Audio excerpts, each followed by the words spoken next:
Hey everyone, thanks for tuning in. I wanted to put together a video of my Yoeleo R11 because I know when I was looking to buy this frame, there was a lot of information that I didn't have that I couldn't find. And so I'm just going to throw this video together to kind of show you the different things that you don't know unless you happen to have this bike. Stuff that you can't find on the Yoeleo website or stuff that you can't find on the internet. So I'll back up by saying that I'm not a professional mechanic. I do a lot of riding. I build a lot of bikes. I've been doing it for a lot of years. I've built up several Chinese bikes, from a couple of mountain bikes to my son's newest bike, road bike, is our Chinese frames. That one right there. And this is my newest one here. I had a motor Bacan from about 15 years ago from Bikes Direct. And the frame was just getting chipped and beat up, and you know, all my friends were getting new bikes, and my son told me my 16-year-old son was telling me my 15-year-old bike looked really old. So I decided to go ahead and look for frames. So I started out by looking for different Chinese frames because I just don't have a ton of money to spend on these sorts of things. And I looked at Tidace and I looked at several other. Then I said, you know what, I wanted to take and up that. I wanted to look at some higher end stuff. So I started looking at Yoeleo, Windspace, and some of these. And there's a really great video out there on YouTube where a guy goes through a Windspace bike and gets it repainted and stuff like that. So I learned a little bit from that. But then Yoeleo had some really nice frames. This particular frame is made from T1000 carbon. It's an ultralight frame. So I decided to spend the extra money and go with that particular brand and that particular model. And the things I'll show you today are just some of the things that I didn't know, I couldn't find out, really was tough to find answers for. So if you're looking to buy this frame, I'm going to give you a heads up on some things that are a little bit different, a little bit above. I'm not building the bike, obviously, it's already built. There's some videos out there where some guys do that. I'm really going to get into the things that are unique to this bike. So if you're going to do what I did and take all your components off your old bike and add them to your new bike, what are you going to need to know? What are you going to need to do? So I'll start from the beginning. I went ahead and I ordered up Yoeleo frame direct from the Yoeleo. They don't sell anywhere but direct. So I went onto their website. I sent them the $1,100, which is about what this frame cost back then. And then what happened was absolutely nothing. Nothing happened. I didn't hear anything from them. I didn't even get acknowledgement of the order. Nothing. And then funny, ironically, like 2 weeks later, I get a receipt, or no, an email. They want me to do a survey for what I thought about the product and my purchase. Well, of course, they don't have it. So I reached out to them to say, hey, what's going on with my order? So they did tell me that it'd be a few more weeks and it should be ready to go. It ended up taking 2 months when I finally got an email from them stating that it was ready to ship.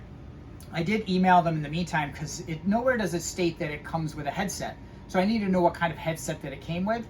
It comes with the headset, so I did not have to order one because I tried to order some things ahead of time. So I ordered the press-in bottom bracket, which I just used the standard Dura-Ace press-in bottom bracket. They do make these fancy ones now that screw in the middle. And I ordered the front derailleur because mine was a clamp-on. This one was a braze-on style. And I'll get more into that in a minute. So I finally get the notice that, hey, it's shipped. Well, the funny part about that is they go ahead and they give you a tracking number. Well, the tracking number only went from the factory to the airplane in China to where it got sent off. And that's where it stopped. And then 2 weeks later, the box magically appeared on my front porch. And no way did I have any idea of when it was going to show up or if it even was in the United States, but it did actually make it. And I'll show you this. So this actually came along here, and it was actually in pretty decent shape. A couple of holes, but I'm pretty sure that these are footprints. So somebody was standing all over this box. That had me pretty concerned. I was really kind of worried that this thing is going to be messed up. But they really had it packaged very well. It was all completely wrapped in foam. It was really done quite nicely. When I took it apart, the frame was pretty much spotless. There was a little bit of chip of paint that was missing off the back corner right down here. But otherwise, it was absolutely spotless. The other thing I'll tell you about this frame as well is on the inside of it, the carbon tubes, everywhere I looked, every piece I took out in through here, into the head tube here, into the seat post, the carbon was absolutely clean. I mean, it was smooth. It was really, really well done. Like I said, I've built some other carbon bikes in the past from China where you can see some things that are frayed. You can see a little bit of carbon fiber tape material kind of sticking out, rough edges, stuff like that. This bike was polished inside and out, and the finish was absolutely perfect. Really, really nice. I will tell you that I've kind of scratched it a little bit a couple of times. I would say that the paint is not super thick. Seems like it's easy to scratch, but it is a really, really, really nice finish as far as that whole frame goes. So I'll tell you a couple of things that I ran into that really is what I wanted to get to let you know that I came across when I was building this bike. So a couple of things, when I first got it, I started playing around with the cables. I wanted to see, okay, well, how are these cables going to flow? What are they going to look like? Well, come to find out, this piece right here, these cables flow straight down into here. This is not a stop. These are not cable stops. The cable goes all the way through here.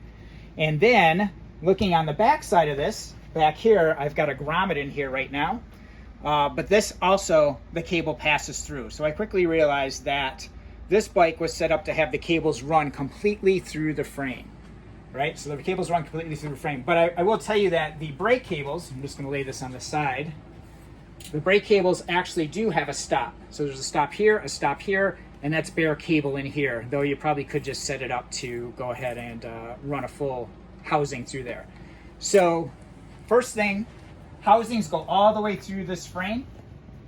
So be aware of that. Plan for that, because what happens is when I figured out that that's what was happening here, is these went all the way through the frame, is what's to prevent that from rattling. All right, so I had to slow down there. I had to think about that. Well, what do we do with that? Because I've never really seen that before. Typically, most road bikes always have cable stops, and the cables run bare through the frame and then come out the other side to another piece of housing and then into the derailleurs. So I was concerned that these cables were going to rattle. There was going to be some rattling in there, some noise when you're going on the road. So I did some research. Come to find out, they make something for that right here. I bought this Jaguar version of this, internal housing dampener. So I bought some of that. And the very first thing I did with this is actually why I put the headset in, and I'll tell you about that in a second, and got my my steer tube cut down, which is always nerve-wracking because you never know if you're going to cut it to the right size or not. But I got it to be about where I had my other bike and where I'm comfortable with it, especially because this is a one-piece handlebars and stem combo that comes with the bike, by the way, as did the headset. So I did that piece first, and then I ran all my cabling. The last thing you're going to want to do is put in that bottom bracket, that pressed-in bottom bracket. You're going to need to be able to get your fingers and stuff in there, so that's the last thing you're going to want to do. Run your cables first. This little piece right here, if you want to come in and just show that real quick again. There are two screws here. There's a screw here and a screw here. This piece pops out. So when you have this piece out, it's very easy to run your cables down through there and get this housing through here. So I had full-length cables running through the bike, and then I forced this housing over the top down into here and used my fingers down here to make sure that this rubber, this dampening material made it all the way down into here. The top of this bottom bracket is kind of cupped up, so your cables are going to run over the top of your bottom bracket, not below. They run over the top. Now I did have a problem where this was sticking to the cable housing here. All I did was take and squirt a little WD-40 in there, and then bam, I was able to slide the cable housing pretty freely within inside of this foam dampening material. Now I know some of you some of my friends liken to using WD-40 on a bike is like spraying caustic acid all over it, but I assure you, nothing will happen. So that helped me free that up and be able to move these things down in here. One of the funny things is when I got the bike, they actually had some cable chasers in there, so the little white plastic housing that they put in to run bare cable through, they actually had some of that in the frame of the bike, but it doesn't use that. So I don't know if that was just random, if other bikes they have do that, and whoever was putting this stuff together was just shoving these little cables in there. But that's how they had it set up. They had some set up that ran from the end of the handlebars here, and then came out down here, and then they had a piece that ran from here to here. Just very, very random. Those got pulled out. We're obviously not using those. So one thing I got very, very lucky on, the front derailleur, so I was going to come back to that. Because the cable housing runs completely through the frame, it also does at the front derailleur. There's no cable stop. So if you're thinking about using your old style clamp-on or your old style braze-on derailleur that uses an arm to pull down, that's not going to work. You have to have the new Shimano style derailleur here, like this Ultegra 8000, that has a cable stop built in. For me, I ordered this ahead of time, and it was 100% pure blind luck that I ordered this derailleur. I had no idea that I was going to need a cable stop built into the derailleur. This derailleur, this 8000 series derailleur, happens to have that. And I want you to see if you can see in here. There's not a ton of light. Right up in here, you can see that there is a cable stop that's in there. And it's one of these standard cable stops that are on the other side of the bike, like this one right here. It's one of those standard cable stops, and they do give you extras. So in the bag, they give you some extra parts and pieces. This is the cable stop that they use right here. I had to take and drill the front derailleur cable stop out on this side. You have to drill that hole out right there to fit this cable through it. So once you do that, you can then pop that into the frame. Your cable will run straight up through here. The cable stop is built into the derailleur, and that will help you, get that set up and mounted without issue. I'm not a big fan of these because one of the things that you can see it on this side of the bike right here, is that because they're just clipped in, they kind of lift a little bit.